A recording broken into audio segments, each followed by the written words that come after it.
Welcome in, everyone. Tonight, we're talking about the American Transportation Co-op (ATC), what it is, why it is, why it was created, and what we are currently working on with the Transportation Worker Data Transparency and Privacy Act (TWDTPA). ATC is being built as a transportation focused cooperative space for education, research, awareness, ta- transparency, accountability, organization, and industry discussion. Our mission statement is American American Transportation Co-op exists to collaborate with the transportation industry through community, cooperative action, technology, and accountable governance so the people who move freight have a stronger voice, better tools, and greater influence over their future. The reason for the co-op is simple. Real change and real reform in trucking will not come from one person, one group, or one organization alone. We have to hit this issues from all sides. That that means bringing together drivers, owner operators, small carriers, company drivers, transportation workers, transportation companies, affiliates, supporters, and industry voices so we can work on different parts of the same larger fight. One of the current projects being reviewed through ATC is the Transportation Worker Data Transparency and Privacy Act, TWDTPA. To be clear, the TWDTPA is not a final bill, not proposed legislation ready for Congress, and not being presented as finished law. It is work it is a working legislative draft. We have already collaborated on the TWDTPA with a few individuals and groups, and we are using those responses, concerns, recommendations, and criticism to reform and improve the draft. The reason this matters is because technology is moving through trucking fast, including telematics, cameras, AI assisted monitoring, driver scoring systems, biometric tools, safety platforms, electronic logs, and other data collection systems. Some technology may improve safety, and we acknowledge that. So, what we're actually going after is privacy policies mostly, um, because drivers do have rights, companies have rights to their privacy. What's being shared, what's being sold, all of it. Absolutely. Yeah, data And governance is huge. and the reason for ATC is to bring everybody to the table to actually make those collaborations and talk about what needs to what needs to happen. Whether we need to draft the bill, whether we just need to, you know, talk more informatively with regulations, lawmakers, that sort of structure. I think you get the point. Mhm.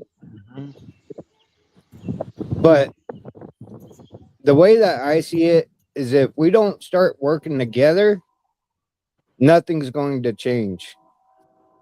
We got to quit fighting against one another, quit taking things so literally, because I think a lot of advocates actually do take things a little bit the wrong directive,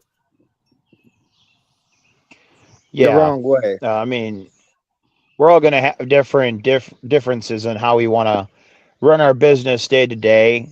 But overall, you get a sense that there's just not a genuine respect for each other at times. And that it creates a problem because then we can't have productive conversations.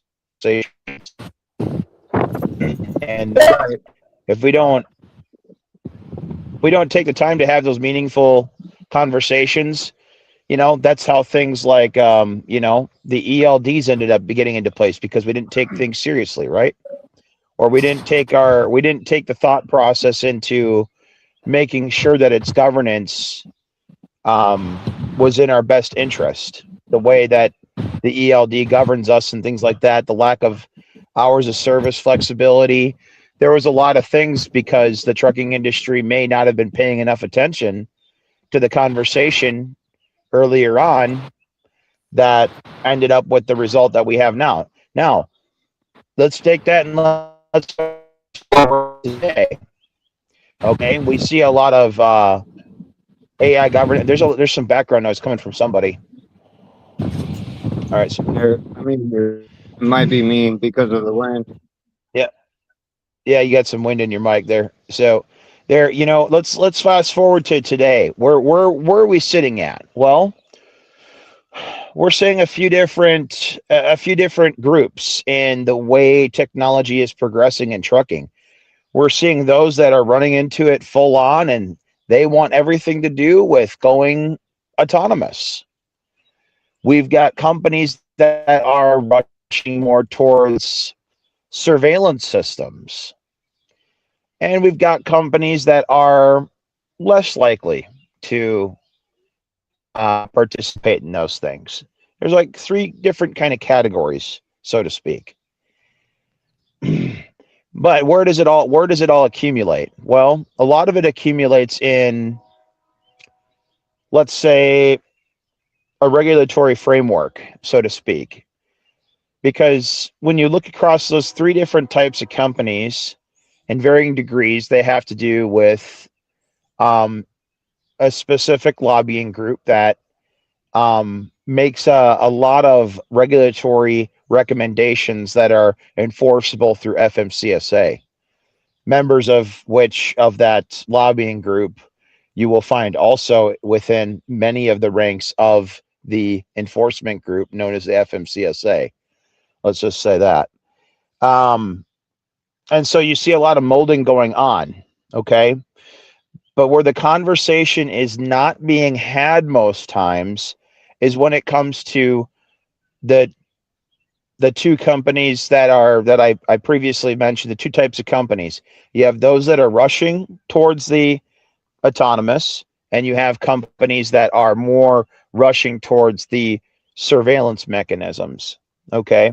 Now, to sound like anti-technology is not the overall goal, but making sure that it's developed in a way that's responsible. So, we really want to pay attention because, well, some of our rights as drivers, whether you're a company man or you're an owner operator, lease purchase guy, independent carrier, or a small carrier, you're going to be affected if you're not aware of these things. And a lot of it has to do with data ownership.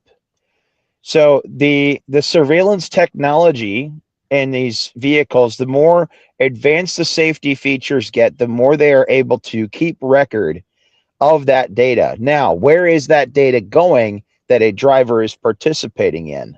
It's a great question, isn't it? Because if we don't know, then more than likely, put two and two together. How is the autonomous vehicles going to learn anything without data? It depends upon that lifeblood, right? Would anybody disagree with that statement? No. No, right. So we have to look at that. Right. So the data stream comes in through all these devices. The more like I said, the more advanced the LiDAR or the radar or the inward outward facing cameras. Now you're even seeing it. The ELDs are even AI connected to the vehicle surveillance systems and provide some form of coaching to the driver, whether to the degree of how aggressive it is or how punitive it is, has a lot to do with individual company policy, as I found out when I was at Waste Connections. So, you have to look at that data being collected. Who all should have rights to that data, right? And this is where our draft, Transportation Worker Data, Transparency, and Privacy Act comes into play. And this is why it's really going to be important from all those different types of companies, from those three spheres, right? You have those that are rushing towards it, towards the autonomous vehicles. You have, like I said, those that are more into the surveillance side tech. And then we have those that are more resistant. It's critical that we get all three different types of companies, as well as every different type of driver and transportation worker, brokers, dispatchers, you name it, to weigh in, because each one of them is going to have a different part of the story, right? As to how that affects them. But one thing we all need to be concerned with is that if we ourselves as human beings are participating in creating the content for this data, that said person should have a form of controlling interest. At the very least, at least make the person aware of that controlling interest, and they have to either sign a consent waiver or not. But certain laws as far that are in transportation that have to do with coercion should come into play on that. A driver should not be forced by any company that the data that they are making and the content they are generating, a driver should never be forced to sign away that data rights to a company's behest, especially if that company is, one, are they being pressured by an autonomous vehicle, innovator, right? Two, let's look at how does that go into the hands of the insurance companies who already have a lot of regulatory overreach into this industry. Okay, so that's another thing, right? Should companies be forced to adopt this technology at the behest of insurance companies? I view that as a conflict of interest. Just for the simple fact that it really makes everything work to their advantage, especially if these insurance companies in any way are tied to the autonomous or AI companies whatsoever. And to figure that part out, you kind of have to look at the bigger hedge funds, right? Is BlackRock, State Street, Vanguard, are they heavily invested into both sides of that? More than likely. So when we talk about governance on that side of things, we have to look at the commercial governance too, that's at play at a larger scale. And these sort of things that as we pay attention to, and we feed each other different resources, here at ATC, we're working with something pretty proprietary. I'm not going to mention it, not going to mention the name of it, but we're working with something pretty proprietary that helps us with our research vastly into building this. So the more information we give it, the more harsh even criticism, even if certain criticism is coming from people that may not like our movement or maybe they disagree, that's fine. Bring your harshest criticism to what we're doing, because it's all going to feed into the final answer, period. Exactly. Yeah. And really, that's how it should be, really. That's exactly how everybody gets their voices heard, right? That's the main goal. That's one of the main goals of the ATC, is to get everybody's voices heard. Oh, I got a Because Exactly. I've seen I got a couple questions. Go ahead. Mm-hmm. Now, as far as, given, you go to work for a company that has this camera facing inward, okay? You're going to go to work for them and they want you to sign this waiver, okay? Now, they need to explain to you what exactly this data is being used for and where it's going, along with, on the other hand, that if you decide, well, no, I don't want my stuff shared, they can't solely use that as a reason on why, no, we can't hire you because you don't want your data shared. Correct. Right. And the other thing, if they, yeah. so, I mean, is that going to be kind of like in there too? So, they can't hold that over your head. Yeah, certain enforceable rights as far as that goes. That goes to the coercion side of things, and I would definitely say yes. There is already, unfortunately, some of these companies and who they're insured by, they have already agreed, working with those insurance companies, that they will use some sort of driver-facing surveillance. It's a lot of that, and some of that is okay. That might be the case, and that might be acceptable. But is it AI surveillance inside outside? That I do not have to agree to participate in. Let's take, for instance, Linux camera systems. Linux camera systems are fully customizable. They can just be a simple camcorder, or they can be your worst nightmare, your worst co-driver experience you'll ever have in your life, in my opinion.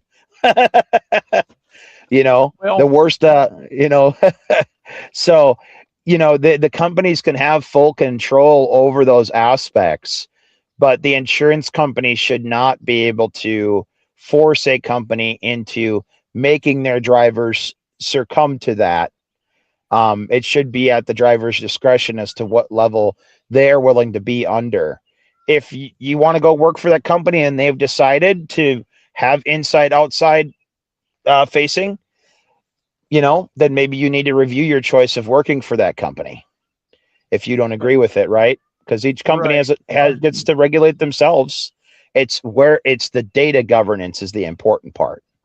The problem I have with the inward facing camera is you do have an accident. Okay.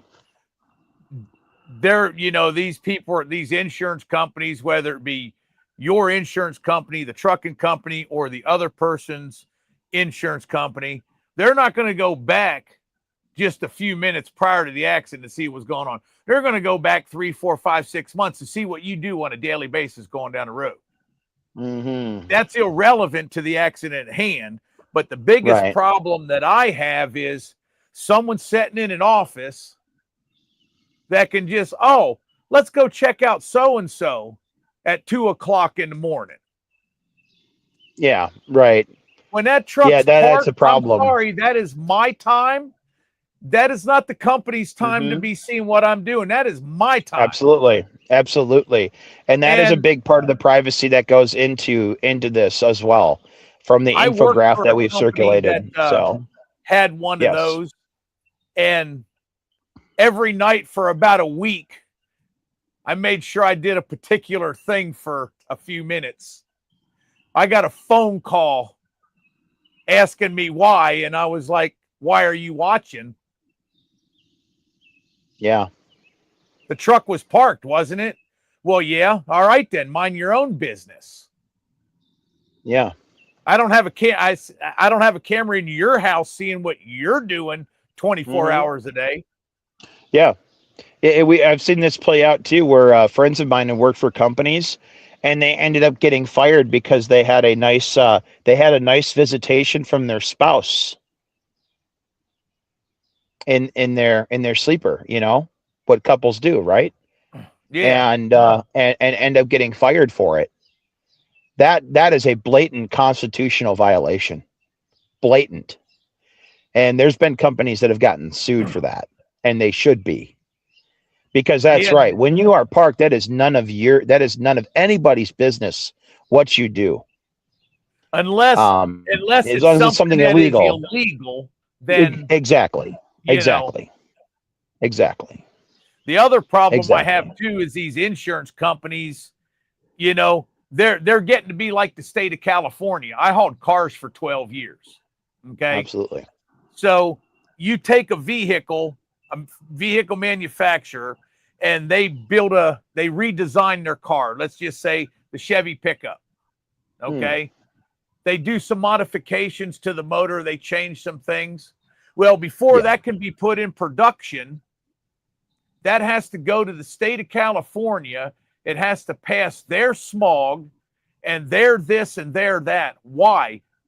Why are we letting the state of California run the automotive industry?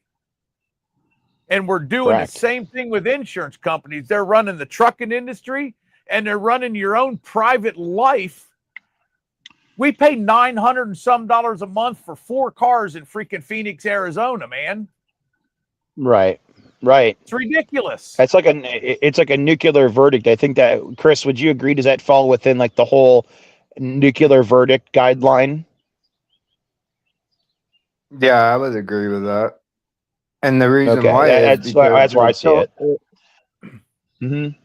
the reason why So, that, from what I can see, is it's only corporations at the table helping draft these legislation bills through lobbying. And oh yeah.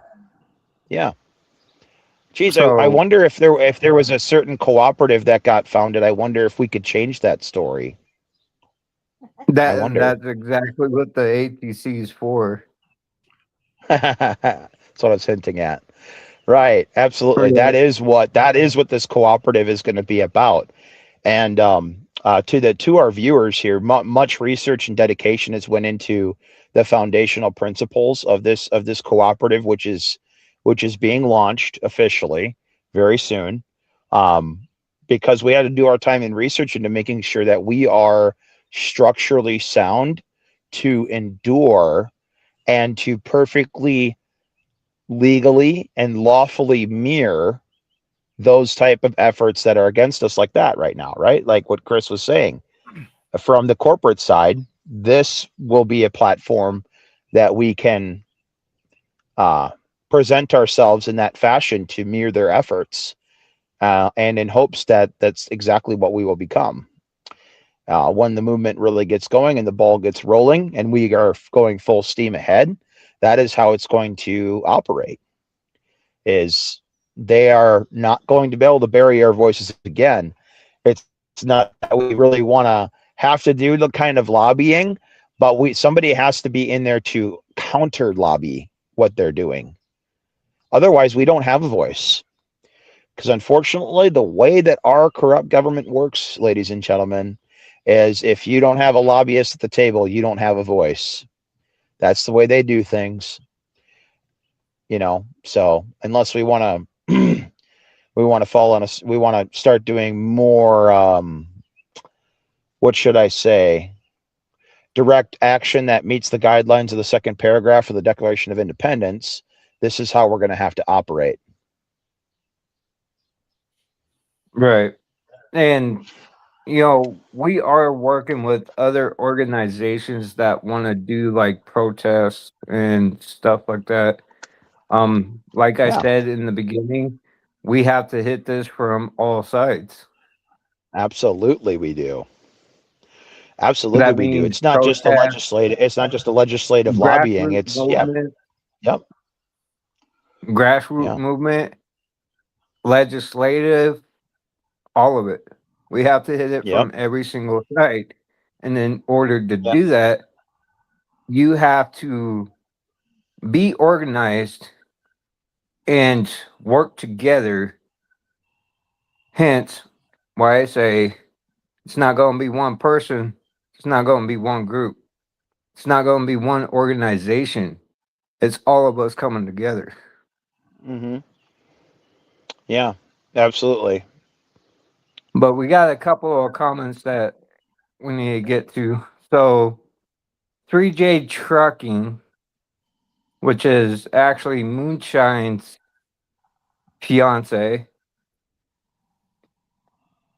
says, I will not work for a company that has inward facing cameras. Yeah. And then also, she was replying to one of, I believe, Mitchell's comments. That's crazy. And then he. And then Steven Snyder from over on Facebook, driverless tractor trailers. The process may keep moving forward, having wording in a highway bill that 90% of the trucking industry supports. We hear the good parts of the bill, then a few words about the bad parts of the bill. And I totally agree with that because I've been seeing a lot of support on, and the bill that he's actually talking about is the, what's it called? America. Build America 250. Yeah, Yeah. yeah, Build America 250. There you go. And that's exactly what our bill is actually going to, trying to combat, right? Mm-hmm. Um, Yep. there are good parts in there on the, Build America 250 bill. Mm-hmm. And we're even implicating that's going to be part of the new draft is Yep. implicating those into the bill as well as getting control of the privacy acts and what it actually entails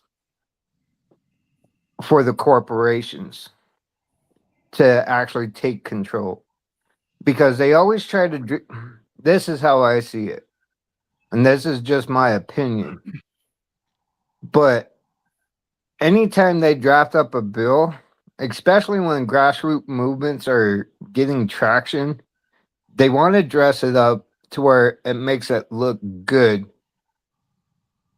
for that cause, right? That's getting traction.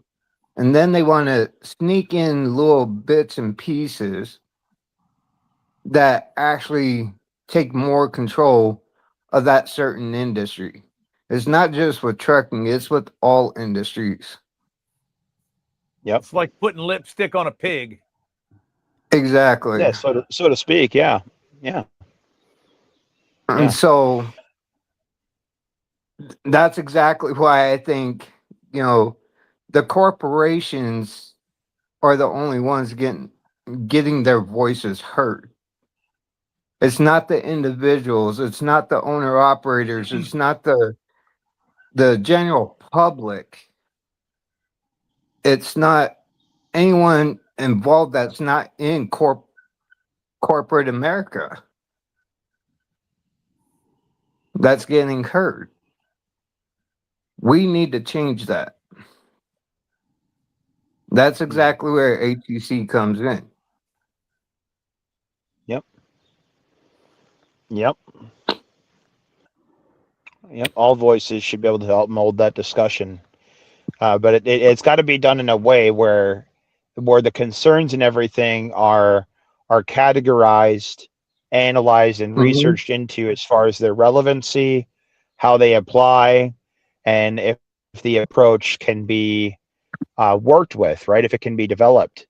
Right. And that's the thing is it's such a complex process, and that's where um, in order to keep up pace is like that's a big reason why we have to use proprietary technology in the midst of it, because ultimately the way that this world is moving is that with technology is you either kind of adapt or you die, but it's how you adapt, right? It's how Uh-huh. you adapt, and it's how the technology works into our lives. I would say this, and it's an important thing that people understand about what we're doing at ATC. We are not anti-technology, but we are anti-weaponization of technology against the people, against the workers that built this country. And that doesn't just stop at the transportation workers. That's every blue collar industry that we want to build a pattern that works for them to build on too. They're equally as important as what we do, right? In the transportation side. And it's just if we don't all speak up and we don't have a way to organize this information in a way that's beneficial to us, unfortunately, I do believe that the way that technology is moving will indeed be weaponized against us if the billionaire's interest is served only. So, you know, I just think that brings up so much more importance not to be acquiescent, right? Not to just say, "Oh, it's bigger than me. What can I do about it?" Well, participate in the conversation, bring your concerns, develop your concerns, self-educate, right? Mhm. I don't think any one of us would disagree that we wouldn't be where we are all at without what we've done to educate ourselves. And the more you feed that, the more developed your questions and concerns get, the more the conversation matures. And if we can catalog those conversations in a way that helps our research, then we can the whole conversation as a whole evolves right along with it, and we build our defense, we build our offense, and it becomes a vital part to our survivability and how that technology is actually going to play into our lives going into the future. And that's a big thing. Some of us in this industry and many other blue collar industries, there's like generational heritage to be protected. Now, am I saying with 100% that I want my son to become a truck driver? No, he doesn't have to, but I would like it to remain a valid option, like my dad did for me. He said, "Your son, you're going to at least have a skill that no matter what, you're going to have a job." Well, hey, if we don't change the conversation on that note, that may not always be true, right? And the future generations will have a great say in how that ends up becoming a thing. I think inevitably we all have to have the grown-up understanding that one day there probably will be all driverless trucks. How far off into the future? It's not only ours to decide, but it is the future generations. But if the if these conversations don't happen and evolve again, then how will it end up being weaponized against the people? And we don't want to see that happen. We want to see technology be made in a way that benefits the people, of Well, all different backgrounds, right? right. Well, people have brought up the thing that there's autonomous in other industries. Well, you can't compare. Like, I went to a Ford plant one time. Okay, they have carts. The part of the factory that I was in was over where they do engines. Well, they got an engine on this big robotic cart that moves around through there, and it stops at this person. They pull two tools down, zip, Yep. zip. That robot takes off, goes to the next person. When there's an intersection, it stops. Okay. Well, you're dealing with a 1,200-pound engine, and that thing's doing 3 miles an hour through a warehouse. You cannot compare that to an 80,000-pound truck running down the highway at 70 miles an hour. Right. That engine in that cart runs into an individual, they might end up with a broken leg, a concussion, where they hit the floor, something like that. But that 80,000-pound truck runs out of control. You're going to end up with a lot of people seriously injured, if not unalived, So you Correct. can't compare that to Right. that, or the robot in a restaurant making hamburgers in the back kitchen. Yeah. That's like comparing an apple to a freaking grape. Right. Absolutely. Absolutely. Those different things come into play. And that's a great position you brought up, Moonshine, is that there's a different variety of danger level, right? So like let's imagine per se, let's just say we just, uh the majority of trucking just says, "Oh, it just we need to stop worrying about it. It's 20 years off into the future. Let's just not worry about it." And companies can decide what they want to use, and if you don't like it, don't work for that company. Meanwhile, it's all going on. The conversation's not being had. There's no accountability in all of it. And then all of a sudden, the AI develops in a way that says, "Okay, you know, um, mankind is kind of threatening to my interests, and now I have full control of an 80,000 pound missile. Hmm. Well, and now AI has a pointed weapon of that capacity, and we don't want that to happen. And that's the responsible conversations we have to have because we as humans have made the decision to initiate AI into our lives. Right. Yeah, not all of us wanted that. Some of us grew up watching certain sci-fi movies that we'd rather not see that happen, but it's here and we have to deal with it. We have to do so responsibly. We have to do so with accountability. There's another And thing that needs to be make talked sure about too. safety is still there. What's that? Make sure safety is still there as well. And I Absolutely. got a couple more comments after Moonshine goes. You Couple know, more comments popped up. there's another thing that needs to be discussed too, and I fully believe that they're pushing a lot of this stuff under the rug as they don't want people to see it, just like they did with the ELDs. Everybody was running around, oh, they're safer, they're safer, they're safer. Well, after they went into effect, guess what? They're not any safer than a paper log. They've already They've proven it's not safer at all. right. Okay. So we hear all this stuff about autonomous trucks. Oh, it can do this, blah, blah, blah. Okay, but what's the downside of it?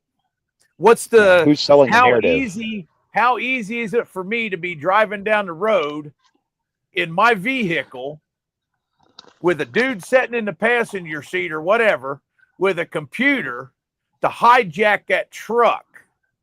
Yeah. What's the security like on it? How if something does happen, how is that truck going to get itself off the road and out of traffic? And how safe are these Absolutely. things really going to be? Right. Who's going to be liable when that truck breaks down in the middle of the interstate and it can't go nowhere, or warn people that it's broke down, and you have a car plow into the back of it at 70 miles an hour, or another truck plow into the back of it? Who's going to be held responsible for all this stuff? They're not talking Absolutely. about none of that. Nobody Right. wants to talk about none of that stuff. Right. And we will be talking about it on here. We're going to be doing a couple of episodes on this, probably about 3 or 4 at least. Probably, I'm Yeah, thinking. absolutely. Um, Yeah, the liability because side is huge.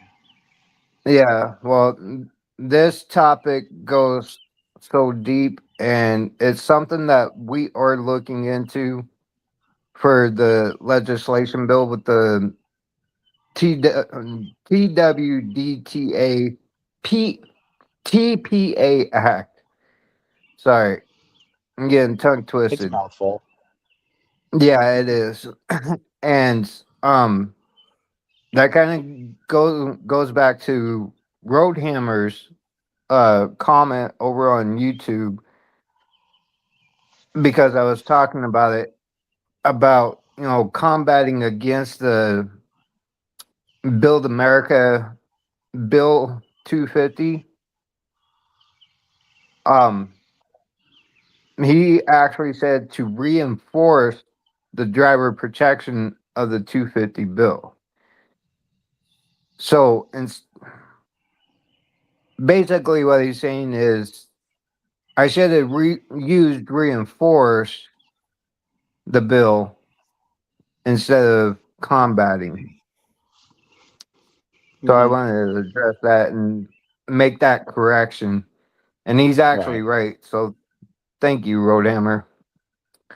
He's Yep. another part of the, co-op, the ATC.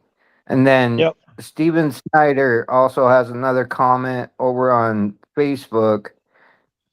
Derek Bars and Sean Duffy have been very accessible for many interviews.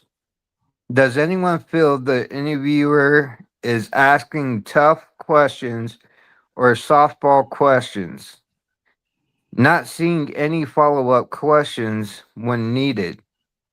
They are being treated as, shoot, as, sorry guys, I was trying to read this off of the StreamYard, but I gotta go over to the Facebook because part of StreamYard is blocking I it think I with know where he's. I certain think I know things. where he's going with that comment. Yeah, Not seeing nobody's really any having the follow up difficult. questions. Yeah, Hmm. questions when needed. They they are being treated as rock stars. And I do agree with that. Other than the one that the 60 Minutes did with Derek Bars, he asked some pretty hard questions. And you could tell Derek Bars really didn't have any answers or just gave excuses.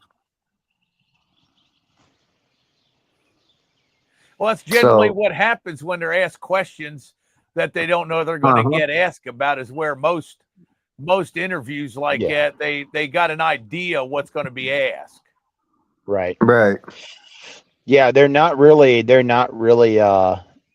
They're not really participating in the hard conversations, and some of advocates have definitely tried to get within earshot, sit down and have those conversations. And that's something that we're going to be looking to do because you look at it and the way that it's being framed is that, oh my gosh, trucking is having all these wins. Well, and so to speak, sure, on some respects they are, and the heroism of Derek Bars and Duffy is being painted until you try to get them to have conversations about the AI and autonomous and the future of that within transportation. They don't want to talk about it because their interest lies elsewhere. So, we're they'll sit there and they'll completely work with us about, the replacement and retention issues within the industry, and the safety as far as that part goes. But then when it comes to our ultimate replacement, I believe that there's some corporate puppetry going on there as far as their actual interest goes. Because, well, number one, we have to look at Derek Bars, and like many other people within FMCSA, they come from the ATA, which is a huge conflict of interest because it really does allude to that the narrative of safety could be being Mhm. purchased, and that's not okay. Well, it's anything with government. And we're Whoever has not the most saying amount that's of money what it leads is. the road, leads the Hmm. way. Right. And And that that's got to and we're be, not even trying yeah, to portray that's what's going on, but it's what it looks like. yeah, Well, I mean, right. look how many politicians have went into office broke,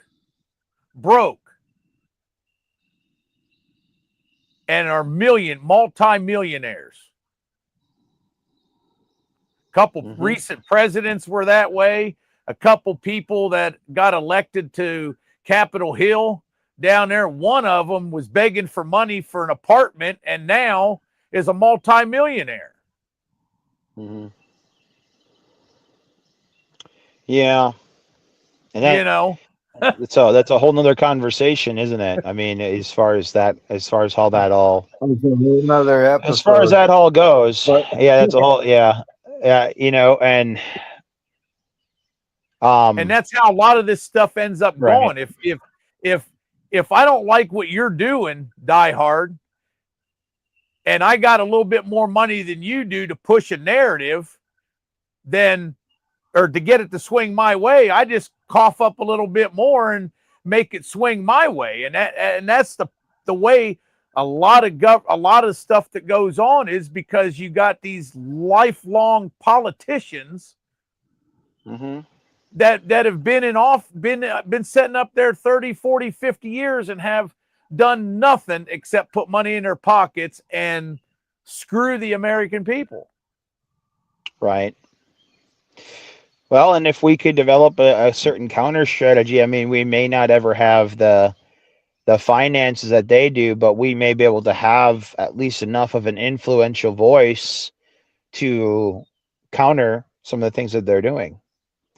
Yeah, I think that if you get So enough if we align people, ourselves properly, yeah, if you get so enough people to stand together, mhm. the people can overrun what the opposition, Right, we can set a you know. tone.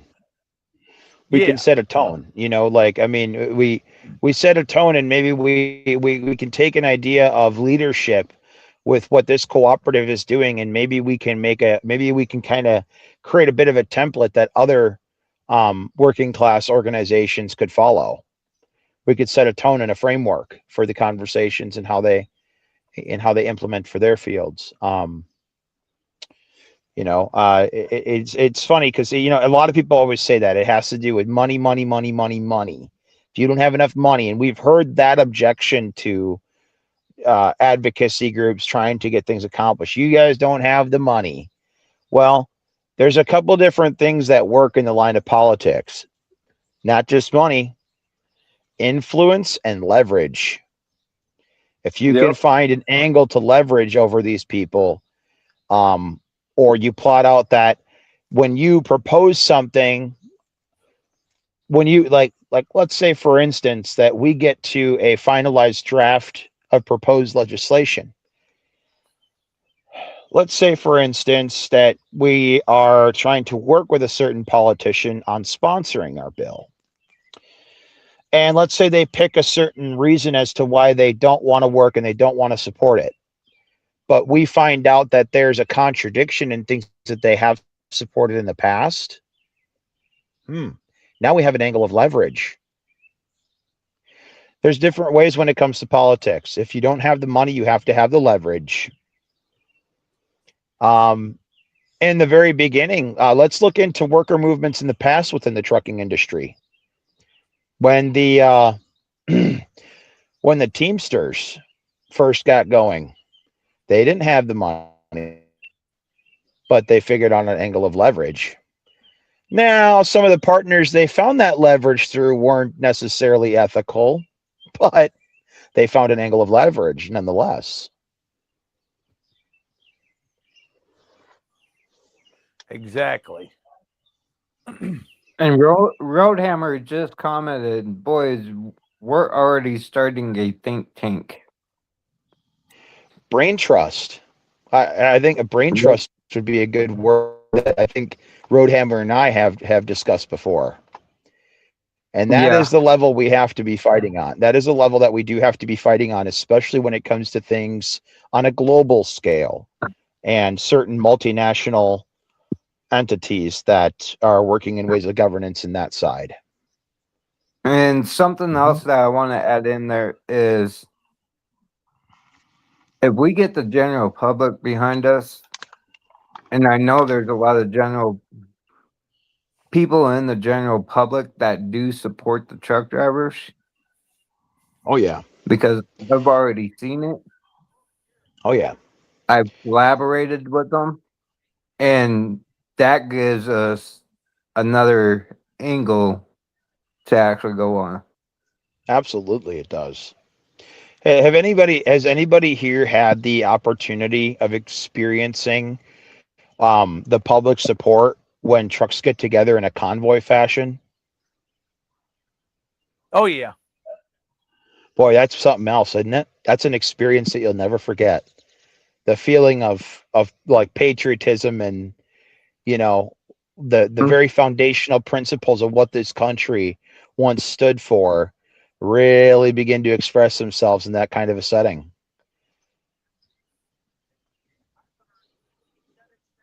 Absolutely. Yeah, I And totally agree.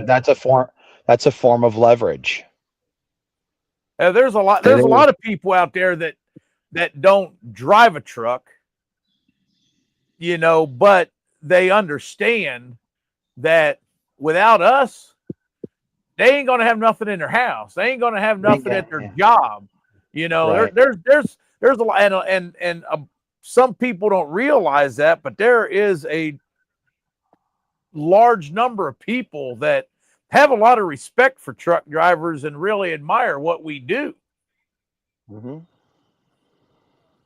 You know, Yeah. we just Yeah, need they to don't. turn Yeah. things around to get drivers, you know, to be more professional and more courteous and, you Right. know, get things back the way it used to be. Oh, yeah. You know what? You bring up a really good. I'm glad you kind of brought that into retrospect because you just kind of like triggered something in the realm of the narrative of safety that's being sold to us around the autonomous trucks, right? They're being portrayed to fill a safety gap which has been constructed by a deconstructive narrative, the driver shortage narrative, right? The false driver shortage narrative. Yeah. And look at the puppy milling. Look at how puppy milling the industry and creating this void of safety, right? By not properly creating professional drivers and all that, right? Not having accountability in that type of governance. Look at the gap that it's created. And then, oh well, geez, it sure does make it look enticing to just replace it all with robots, right? You Yeah. know, Because it, you know, but it's not. It's the answer is proper governance of the standard too. yeah. And the people that are causing that are the ones that want Of the course. autonomous and want this and want that because, you know, I went to truck driving school in 1990. It was the only way I could get a job driving a truck. Mm-hmm. My school was 2 months long. My Yeah. trainer, my first job, had 27 years of experience, and he went on vacation, and my second trainer had 15 years experience. Mm-hmm. You know, now you go down, you can get your driver's license in a week, Right. 2 weeks. Then they put you in a truck with a guy that's only had his license for 6 months. Not yeah, he hasn't even experienced his first winter. And they're You gonna know let him be a how? trainer? Asinine.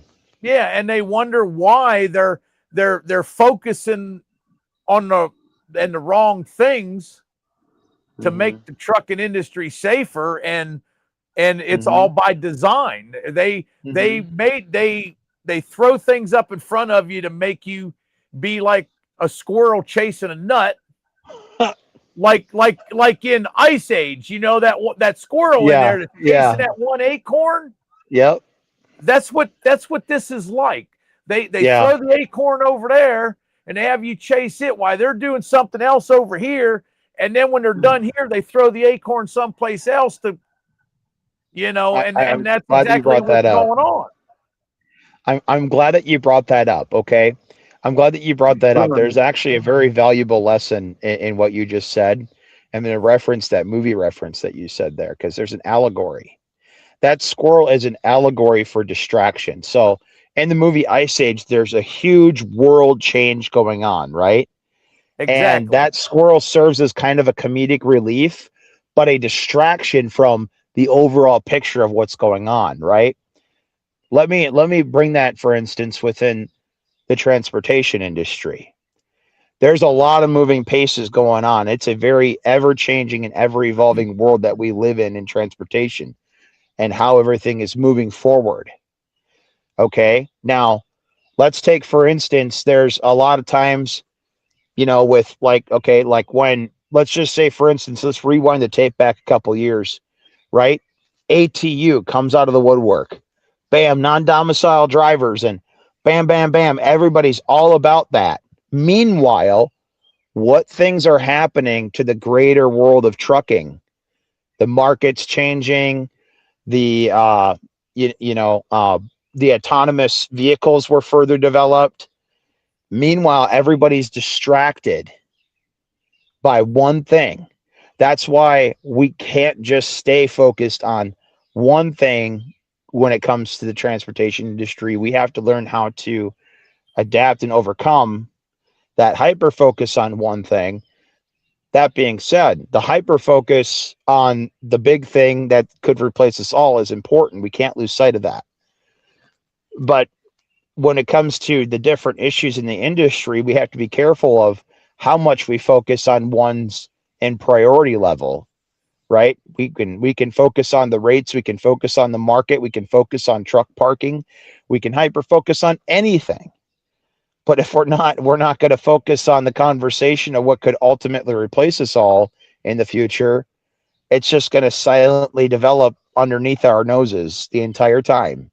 And that's how the technology invasion into the industry, that's exactly how it's happened. That's like we referenced in the very beginning of this conversation, how the ELD ended up coming in under our nose, how this AI surveillance has crept its way into the cab because we're not minding those things in proper priority.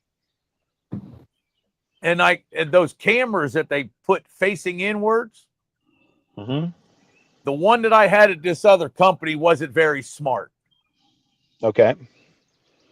I could go down the road and I could hold a piece of paper, my freight bills over my head, just like this, and peek out the side with my eye driving down the road. And I did this for 5 miles. That camera never squawked one time. Right.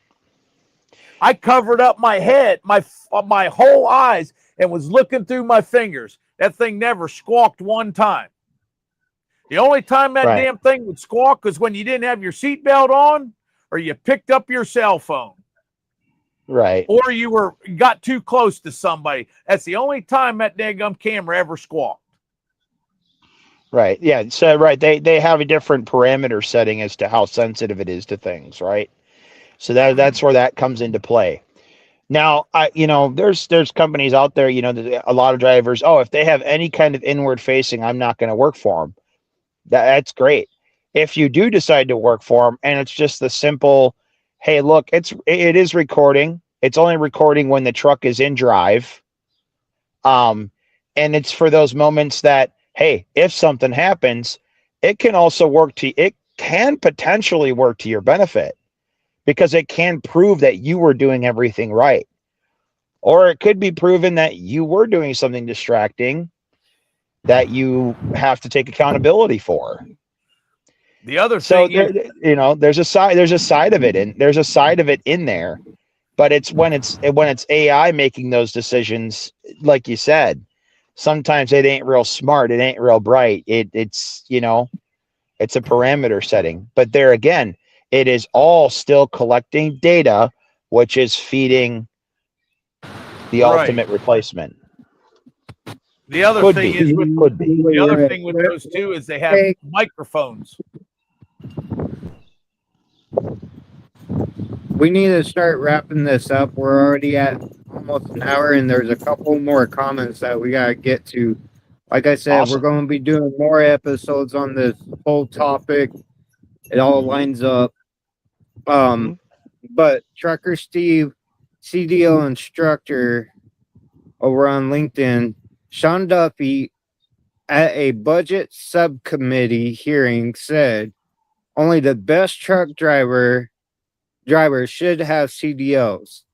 Oh, what about the thousands of new inexperienced drivers out of CDL schools? Substandard training 10 days or less to a CDL. The CDL training system is broken. And I totally agree Absolutely with it that. is. There's no Exactly, it standard. is. I mean, how can you teach somebody to drive a truck when you sit in a classroom and do studies and maybe drive around the block a couple times? You can't learn nothing that way. No. Well, not even that. Even after schooling, they throw the new driver in with a trainer for what, 2 weeks, 3 weeks, maybe a month at the most. Yeah. We got. I know that the carrier that I'm going to out of Quincy, they do 5 weeks. But I'm going to be. They actually requested me to come on board and help them build a better system because of my background in advocacy. Right. They want me to be a part of Well, that my whole conversation point is because that every single they company want to is take going to be accountability. different. Some carriers really do. They want to raise that standard, and it needs to be. Yeah, and there are some of the larger carriers that do want to improve on that, and they're just getting blocked because of certain lobbying groups.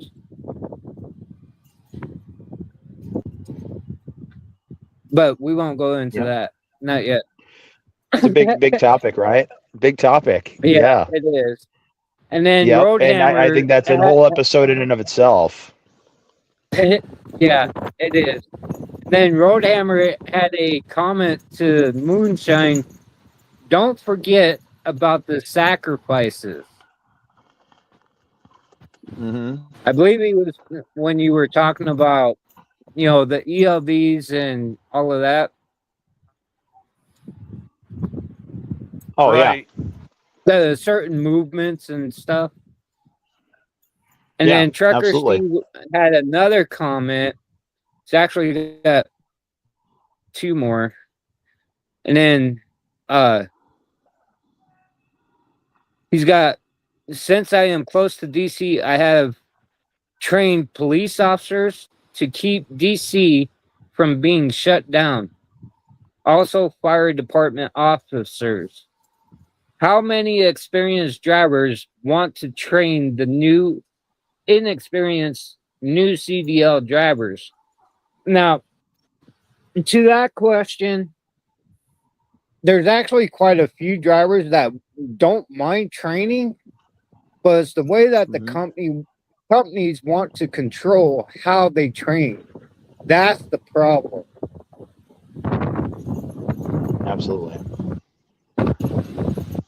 There's plenty of drivers out there that's willing to train, new drivers, but the companies want to control it all. And that's the biggest problem. And the way that I see the trucking industry is, doesn't matter if you're a company driver or owner operator leasing under a carrier or an independent driver. We're all the same. And not only that, it takes everybody that's part of the team to actually make everything run smoothly. They should have decisions in what happens. That's the whole goal for ATC, is making it aware that everybody has an opinion.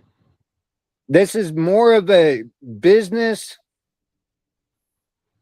The way that I see it and the way that I look at it, it's a, even being a company driver, you're still part of that business, right? So you should have some decision in that. It's more of a business relationship. Whether you're a company driver, especially if you're an owner operator or an independent. And it shouldn't matter even if you're a guy that hauls bricks from the place there in downtown and runs them across town here and there, local drivers. You're still drivers. You're still part of the trucking industry.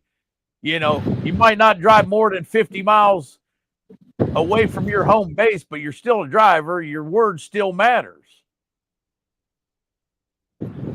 Exactly. Absolutely. Absolutely, it does. Yep. We all have our piece And to play. Roadhammer has one other comment. Thank you, Warner Enterprises, the creator of the ELV.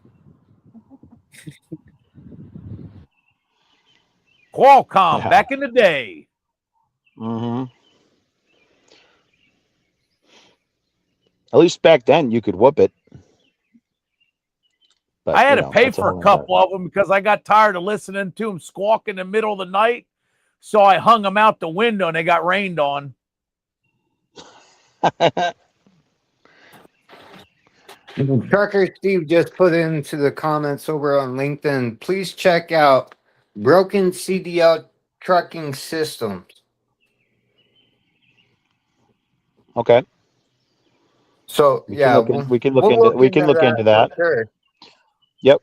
We Yeah, can look into that. This everything we talked about in this episode will be ran through our proprietary system, and so we'll be analyzing everything presented today, and everything talked about. It's an ever evolving conversation. That's the beauty of what we are doing here at ATC. yep. Truckers for Truckers, Real Talk by Real Drivers is an affiliate of ATC. Mm-hmm. But I think we're going to wrap you up. guys got anything else? Yeah. I was just going to check and see if you guys got anything else before we shut it down. I'm about at it for one day here, and about to go and enjoy the rest of my day with the family. Right. Moonshine, you got anything? Yeah, I just got one last thing. Like I said earlier, it doesn't matter, whether you're a local driver, over the road driver, company driver, you lease a truck from a company, you own your own truck, your voice needs to be heard.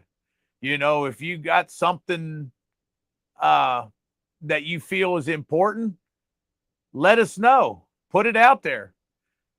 Every little bit of helps. I mean, you as an individual might have experienced something that we haven't. Let us know. I mean, it's all important. We need constructive criticism.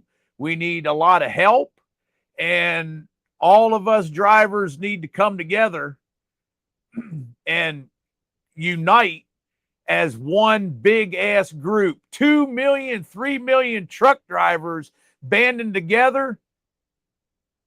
We could bring this industry back.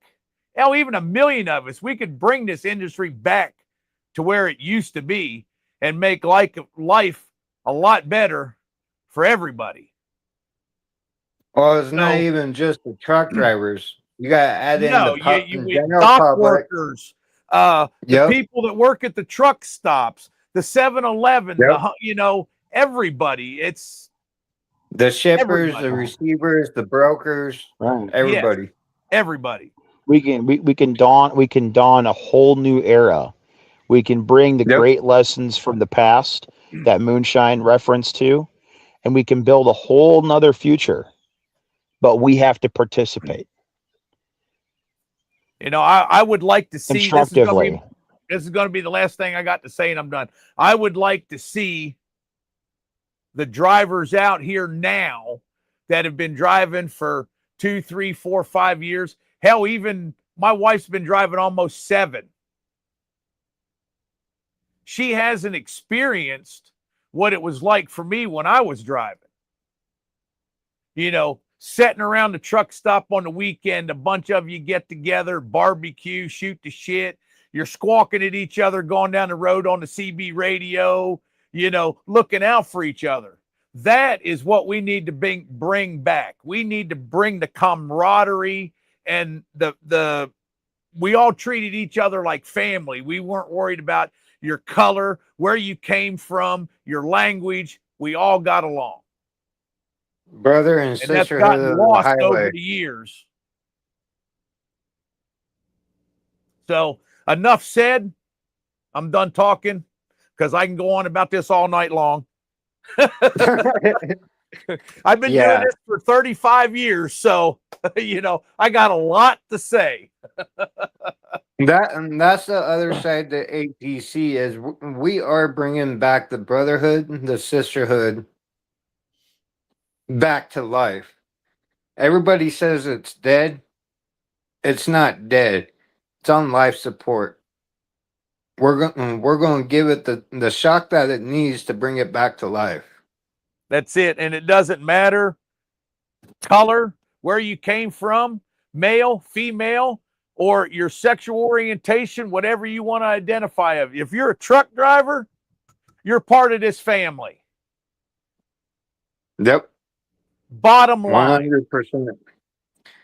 Thanks for coming in, guys. Join us every Saturday, 4 o'clock Pacific, 5 o'clock Mountain Standard, 6 o'clock Central, 7 o'clock Eastern, every Saturday. We will be continuing this topic, but, different topic details next week and probably the next few weeks. Join us next week. See you guys. Be safe. And, keep the wheels turning. Have a good night.